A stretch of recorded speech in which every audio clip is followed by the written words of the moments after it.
Hello and welcome to the Surveyor Podcast with James Baker and John Lever. Two chartered surveyors embarking upon a social media journey, locked in a virtual room with nothing better to do than to discuss everything surveying. And some things not. Hi everyone, welcome to the next episode of the Surveyor Podcast. We've got a special guest with us today, but before I launch into the introductions on that, I just want to I'll hand over to John, and we've got some nice comments that have come in from some listeners. So, John? Yeah, cool. The first one is from someone you and I know very well, Justin Sullivan from Adair. And he said, really, really well done, James and John. I like the fact he put your name first. Very professional and witty. We'll keep an eye on, keep an eye out for your future sessions. So cheers, Justin. Thanks for that. Thanks, we always like to get some feedback. I'm kind of collating it, so we'll throw some more in future podcasts when we see people feeding back. But please, guys, do give us some feedback. You know, if you've got topics or titles you think interesting that we could chat around, then please tell us. Subscribe to our various podcasts or whatever, and yeah, get involved. Fantastic. So I'll back off. Thanks, John. Yeah, thanks, Justin. Really good of you. Always good to get some feedback. So we're also welcome if anybody's got any questions or any ideas for topics that they want us to talk about, then that's always really helpful as well. So as I said at the start there, we've got a special guest in today. Our guest today is Sam Nicholson. Sam's a building surveyor who's currently doing his APC. And today we're going to talk to Sam basically about his surveying career, but also a bit of things that he does in his personal life as well. So, Sam, you're a surveyor and also a lifeboat-man. Yes.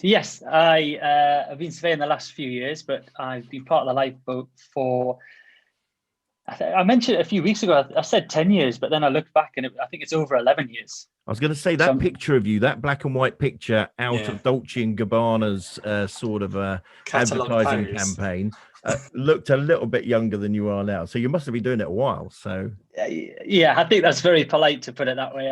As soon as I posted that the photo, I got a few comments going both ways, but the overarching comment was it was the blue steel from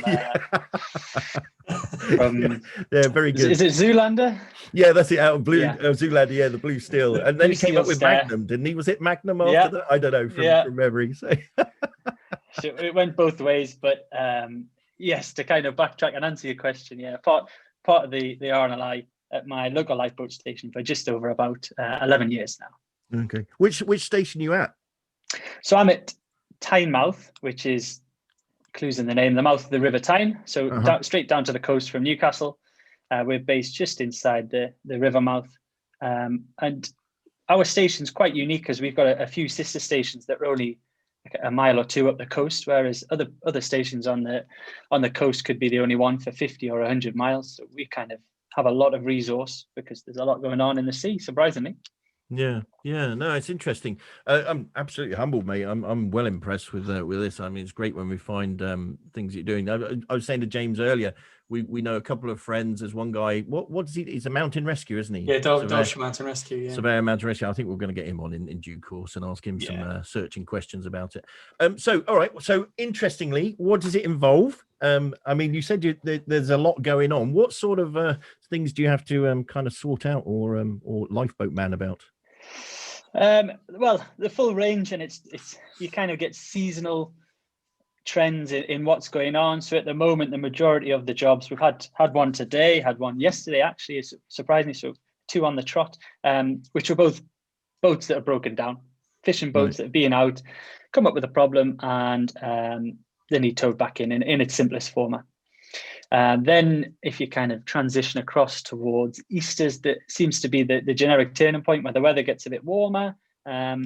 Then it's more to do with people who have got into difficulty that have been cut off by the tide, that have ended up in the water and have bought a boat and it's broken down and X, Y, and Z. So it does differ, but a full range of things. Yeah, I guess I've only ever been on a little chuggy boat on a river. Once you start pushing it out into the sea, it probably gets, it's a bit deeper, isn't it? And gets a little bit more scary, I should think. So cool. And how do they get in touch with you? An interesting point. So historically, we carry a pager as if it's 1991. Yeah, I was going to say, all right, Grandad. And the simple means of one-way communication is that they set the pager off, and it tells you a little bit of information, as in which boat they want to launch. Whether we've got two, we're lucky enough even to have 2 boats at our station. So which boat they want to launch, or both boats. But in recent years, they've moved it across to where you can set up a system. So a system will send you a text message or give you a phone call and read you out what's going on. But then if you don't have signal, sometimes the page will get signal when your phone doesn't. So in theory, you still carry both, and everybody queries, what's that big brick that you've got in your pocket? And I'm assuming, I mean, they can't wait for everyone to turn up forever. So is it just whoever gets there, there's a quorum of a team that go out and they go? Yeah, exactly. So on our crew, I think we normally aim to have 30 operational crew at any time. So with some people leaving, some people joining, and in theory, the pages go off and the pages go to everyone. Yeah. So they expect as many people to turn up. If you're there first, we have to account for people who can drive the boat, mechanics, navigators, etc., etc. But within reason, it's a first come, first serve basis. Okay. Yeah. And so in that case, what are you then? Are you the driver, the mechanic, the guy who's measuring how much water there is? There's no measurement, or there's not much measurement on this side. Oh, you're still not doing the fathoms thing with a string and a nut? We have some of that on the ropes, depending on depth for anchors and things like that. We do have indicators for that. So we've got two boats, and to kind of broadly class them, we've got an inshore lifeboat.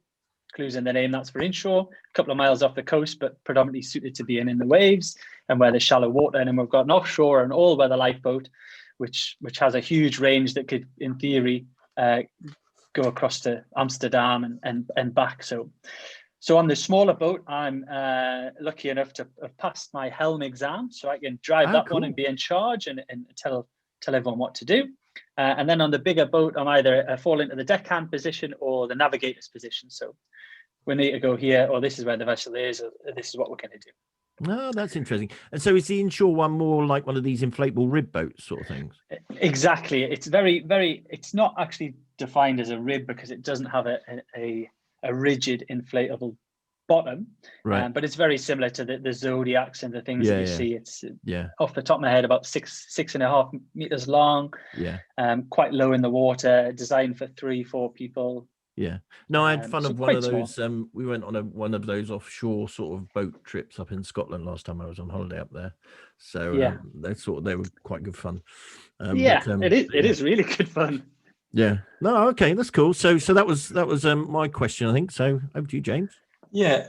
So Sam, what first got you involved in the RNLI? So growing up, I spent past and present tense a lot of time at the coast. I live on the coast. I have for the majority of my life, and I started getting into surfing in the water, and then my dad joined the lifeboat, which was always a thing that happened from a young age. And I was always interested in what he was going to do. And I'd go down on Harbour Day and have a look around the boat. And he'd come back from shouts and say, "Oh, I've rescued this person. I've done X, Y, and Z." And then through my surfing, I got into lifeguarding on the beach in between my studies at university, and lifeguarded in the summer and studied in the winter. And it was a natural progression, a kind of a halfway stepping stone from lifeguarding to then joining the lifeboat and having the experience of the lifeguarding side to be able to bring it to the lifeboat as well. So it was partly to do with being on the coast and partly to do with the family influence. No embarrassing stories that your dad had to come and get you out of a sticky situation? I don't have any embarrassing stories. If I could flip it on a head, my dad does have an embarrassing story. Okay. So anybody who's on a lifeboat never ever wants to be rescued by another lifeboat. It's near enough the most embarrassing thing. I can see that happening. It won't live it down, yeah. And it's even worse if it's a sister station. So Cullercoat's just up the coast. My dad was out windsurfing, hit a lobster pot, and ended up going straight through the sail. Popped his nose and couldn't sail the windsurfing back. So started paddling it back to shore. Somebody had phoned the lifeboat, a member of the public, which is a good thing as opposed to a bad thing. And the lifeboat turned up and saw it was my dad, and obviously the jokes start instantly. to which my dad wasn't best pleased, and I always remind him of it as often as I can. But luckily, I'm on the other side of that one at the moment. But yeah, you just got to make sure that you don't get rescued by a lifeboat. Yeah, that's all right. Yeah, you come back and tell us that story when that happens. So I couldn't help but notice there that you threw in something about surfing. So do you mean surfing or windsurfing?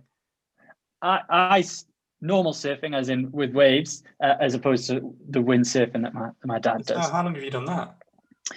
I started that when I was about 16 or 17. And I've done it ever since, and I've gone all over the world doing it, to Panama. I spent a summer in France. I spent a lot of time in Spain and Portugal, and surf all year round as much as I can. It's quite tricky in the winter with the daylight and things like that, but working from home helps. I've got the company I work for are relatively flexible as long as I put in the hours. It doesn't matter if I'm doing it from 6 till 5 o'clock or whether I'm doing it from 10 o'clock till 9 o'clock at night. It's irrelevant. So you see, I wouldn't naturally associate the Northeast with surfing, but there you go. That's really my ignorance. Not many people do, and whenever you speak to someone and tell them about surfing, and if they surf, I have to get my phone out and show them pictures of not that I'm inviting everyone to come surf, and I'm happy it's quiet. I'm happy that it's relatively quiet. But even in the last year since the COVID pandemic, it's definitely a lot busier. Even in the middle of winter when I think the water is about 6 degrees at the moment. So it doesn't get much colder than that, and there's still plenty of people there. Bit cold for me, that Sam. Yeah, it's far too cold. You can probably guess I'm not the athletic type, so I've only ever surfed. To just tell my story here, John, I've only ever surfed once, and that was in Newquay, and it was in the summer. It was like July or something. It was raining, so it wasn't the best conditions, and it was pretty choppy.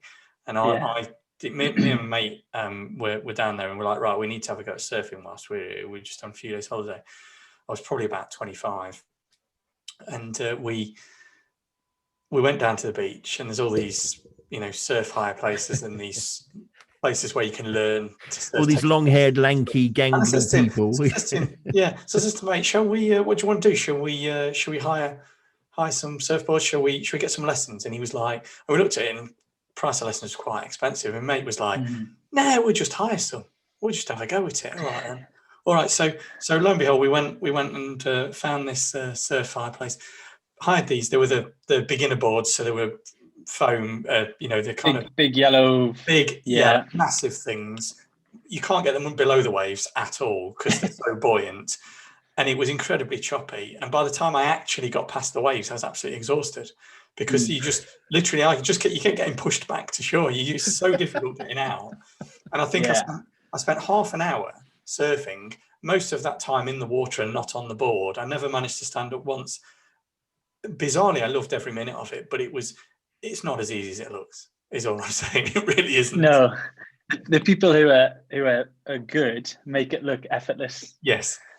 And that's part of it, being good at something and making it look like everyone can do it as you do. Yeah, no, absolutely. I've done surf school once and don't see the point. Right, moving on. So we mentioned at the beginning, you're obviously doing the APC. We've kind of come into contact with you through other things that we're doing, our APC road shows and things like this. So I'd be intrigued. I mean, obviously there's a work-life balance, and it sounds like you're having great fun with the things you are doing. But at the moment, we've got work, you've got your RNLI work, you've got your APC kicking around. How many months are you into that at the moment? Some about 14 months, depending on when you count the start date. The third part of it, aren't you? Aiming to kind of come into the last 6 months soon.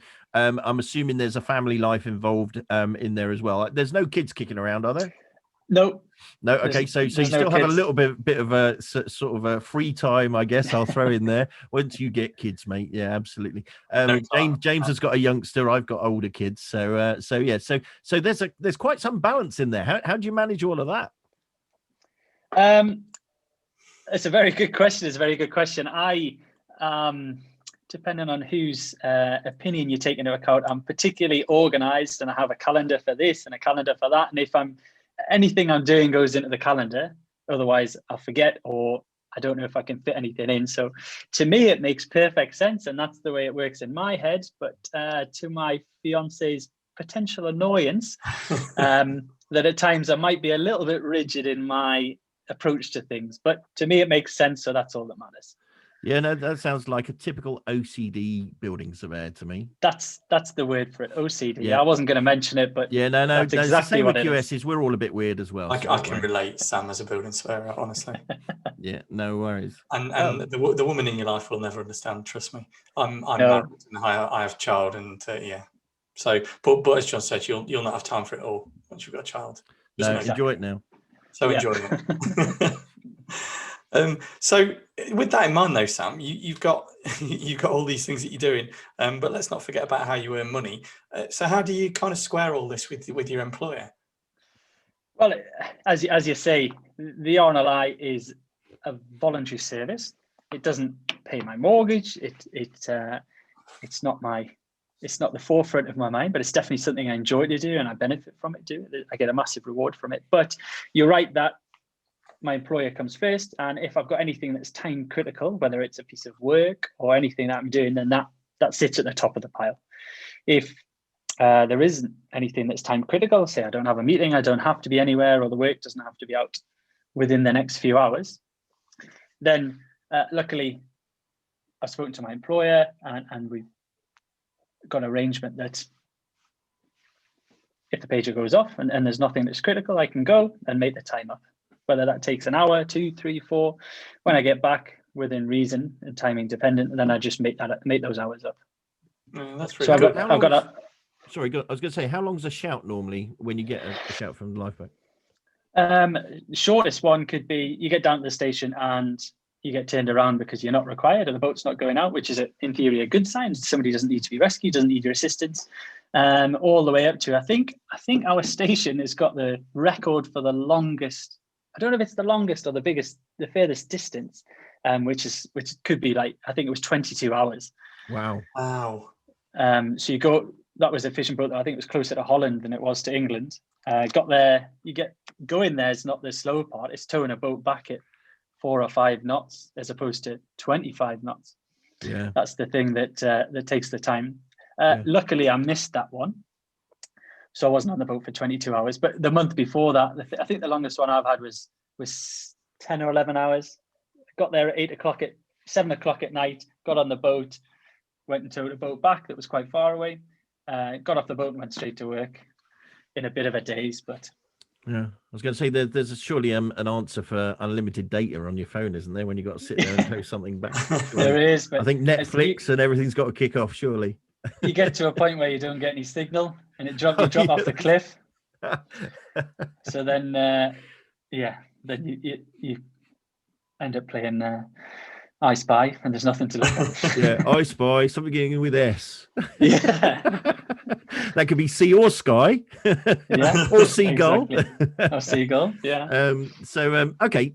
So that's quite interesting. And I'm guessing that's quite I mean, your employer must be quite proud of the fact they've got employees who are doing this sort of stuff anyway. So I'm sure it kind of bounces both ways a little bit. So but that's cool. So I mean, surely you are, as you say, it is a sort of what's the word I'm looking for, voluntary role, but you're going out to sea. Sea is, if anything I've learned about the sea, it doesn't take any prisoners, so it's quite a dangerous experience.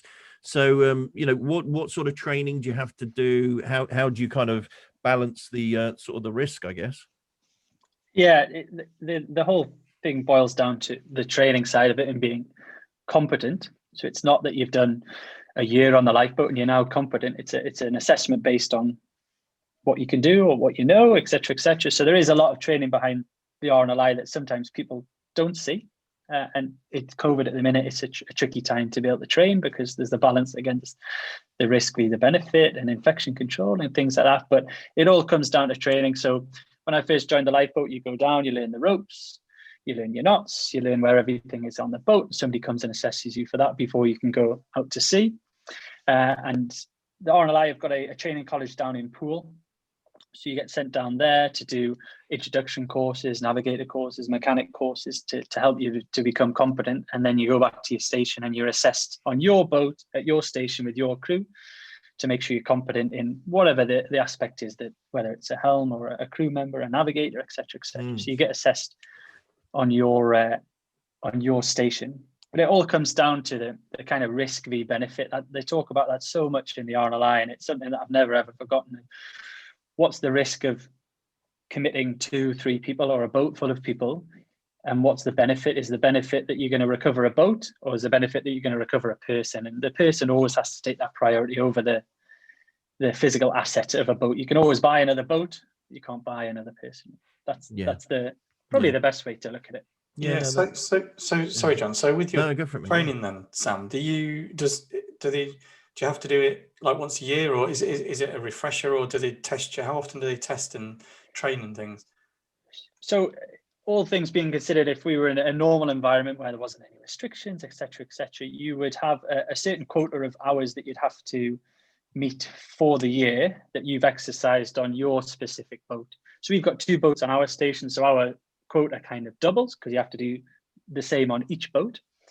And then in addition to that, depending on what your job's going to be on the boat, then you might have additional top-up courses that you do just once off. So if I went to do my helm training course, you go and do it once, and once you've done it, but you're continually training and building on that and watching videos, training with assessors, training with people who are visiting the station, so you don't lose any of the skill. You're only building on your skills. Interesting. And I'm guessing with that in mind, I reckon, James, the APC must be a bit of a walk in the park. I'm not sure. It's all relative, isn't it? It's all relative. I suppose it is. Yeah. No, it's interesting though, isn't it? I mean, again, I guess that's good practice in a way. It's competency-based assessment, so you're kind of getting the hang of it, aren't you? In different walks of life, it's all out there for all different walks. So no, interesting. Yeah, very good.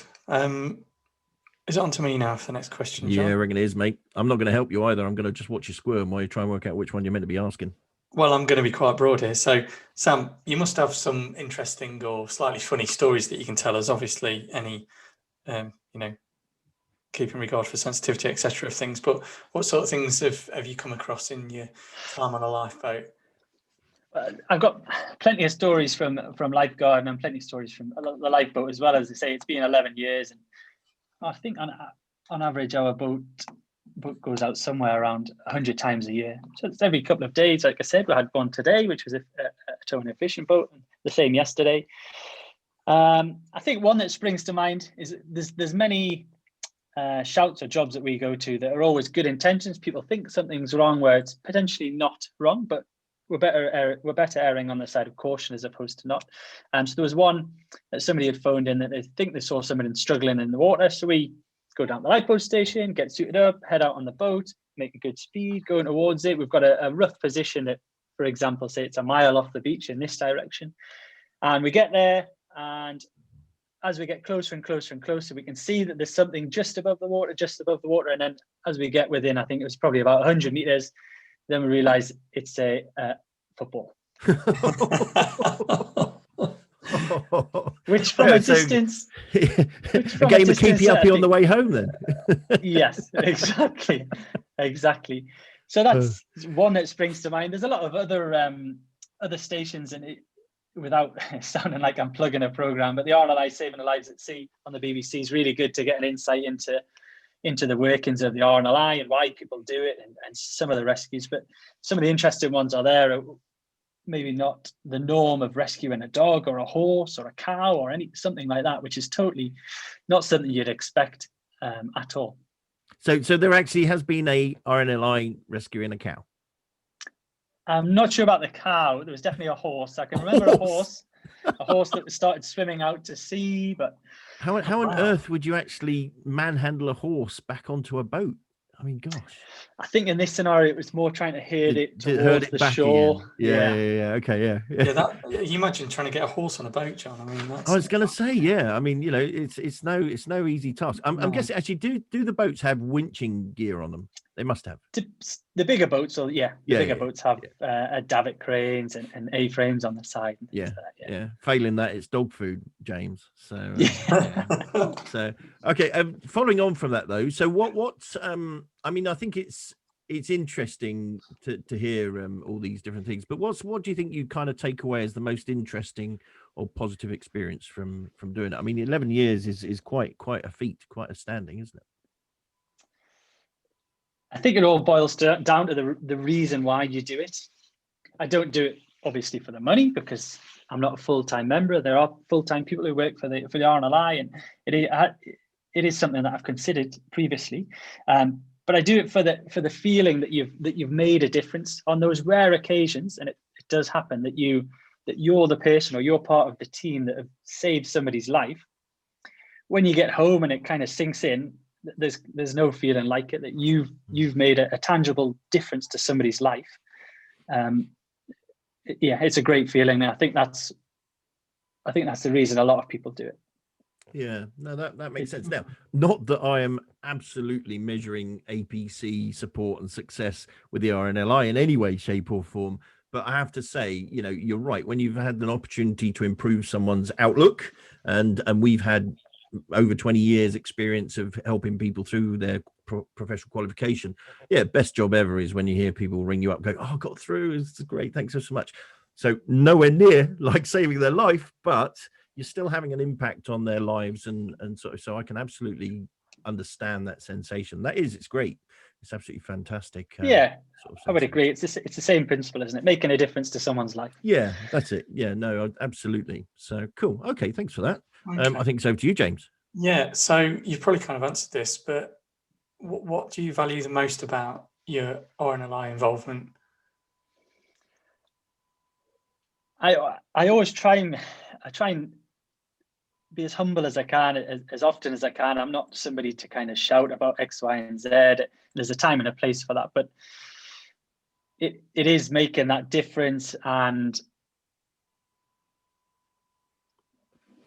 I would also argue, or also mention, the kind of side benefits of it that you don't always think of. So from all the training that I've had from the RNLI and all of the situations that I've been in, it's definitely bettered me personally, which then has professionally had an effect, whether that's just being able to talk to someone who is upset or is angry, and knowing how to manage that is directly transferable. So subconsciously or unconsciously, there's a lot of benefits that I've got through doing this. And when you mention the RNLI to the majority of people, if they know what it is, you always get a positive response. Oh, that's a great thing to do. Is that a voluntary thing? And it always gets a good reaction. I think it's brilliant, Sam, to be honest. Yeah, no, absolutely. And I think I liked your point of someone who's upset or angry. That sounds like dealing with the assessors. Yeah. So fantastic preparation for your APC final assessment. Yeah. 3 grumpy people, the other side of the table. Just envisage them bobbing around in the water. You'll be fine. Yeah. Yeah. Particularly good at reading body language. What, waving their arms in the air? Yeah, that's the one for help. Yeah, no worries. And okay, well, I think just to finish off then, just to kind of throw something into the mix here, James and I were talking about, we wanted to, as part of our Surveyor podcast, we wanted to start having a look at different charities and everything. So if you wouldn't mind, we'd like to propose that our first charity that will stick out there, and goodness knows how it's going to work. I'm sure we'll just keep telling people to go and contribute to our charity and see where we get to. But we'd love to support your lifeboat station and, throw it up there as the first one, put it on our website and stuff like that. So is that something that you reckon we could do? Yeah, that's definitely something that we can arrange. Like I think we've previously mentioned, is that the RNLI is a voluntary a charity, a voluntary organization that seeks its money from donations and legacies. So this sort of thing is exactly what we need to be able to keep the service running and provide the rescue service that the RNLI does. And it's not Monday to Friday, 9 to 5. It's 365 days a year, 24 hours a day. And I do it because I like it, and that's what everyone does that's part of the RNLI. But it's also that, in theory, there is scenarios where you're giving up your spare time or time that could be spent with your family and friends to do to do something else. So it is, in my mind, a well-worthy charity. No, that'd be cool. I think that would be something that we'll go away and research, and we'll put you on the first of our list. Great. And that'd be fantastic. No, well done, mate. Really, really impressed with very and impressed. it's nice to support one of our own. So that'd be fantastic. Thank you very much. No, And cool. you're a building surveyor to boot, Sam. So you have my vote. Yeah, no, well, let's not bring building. It's not very often so far. I'll start changing my mind. It's 2v1, John. Yeah, You think that ever is a problem? I think this is the first time. I mean, John is a QS, Sam, so he should know that 2 is a greater number than 1. Yeah, but there's always a contingency, isn't there? Right, okay, so I think that brings us to an end. So thanks ever so much, Sam. Really appreciate it. Hey guys, look out for future podcasts. Sam's got quite a series that we're going to be asking him and talking to him about. And absolutely look at our website. Don't forget to subscribe, and don't forget to click the little bell if you're going along to YouTube and all those sort of things. And in the next few days or weeks, we'll stick a link. We'll decide how we're going to do it and find out which station Sam's at, if we can do something on Just Giving or whatever, and stick a link on the website. And if you like what you're listening to and like what you're hearing, then, it only takes £1. Doesn't need to be much, but every pound counts. So that'd be fantastic. Thanks ever so much, and catch you all again soon. Cheers. And Thanks, as Sam. we always say, James, As we always say, it's your line. It's your line. wash your hands. Wash your hands. And don't lick any Don't strangers. lick any strangers. Yeah, no, absolutely. All right, guys. Take care. Bye. Cheers. Hello there, and thank you for joining us for our latest episode of the Surveyor Podcast. We hope you enjoyed listening to it as much as we enjoyed making it.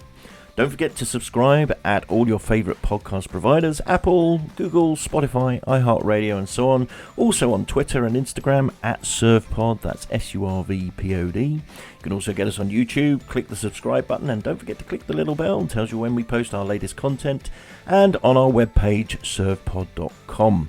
Don't forget to leave us your reviews, comments, suggestions, and of course any questions. And finally, if you want to come along, join us at a future episode of the Surveyor Podcast, send us an email to survpod@gmail.com. If you like what you see and hear, tell your friends. Let's put surveying on the map. Stay safe, wash your hands, and don't lick any strangers. Bye-bye for now. The Surveyor Podcast is a copyright Deliver and Invise Limited production. We suggest you come up with your own ideas and not copy ours. Thank you. Catch you again soon. Bye-bye.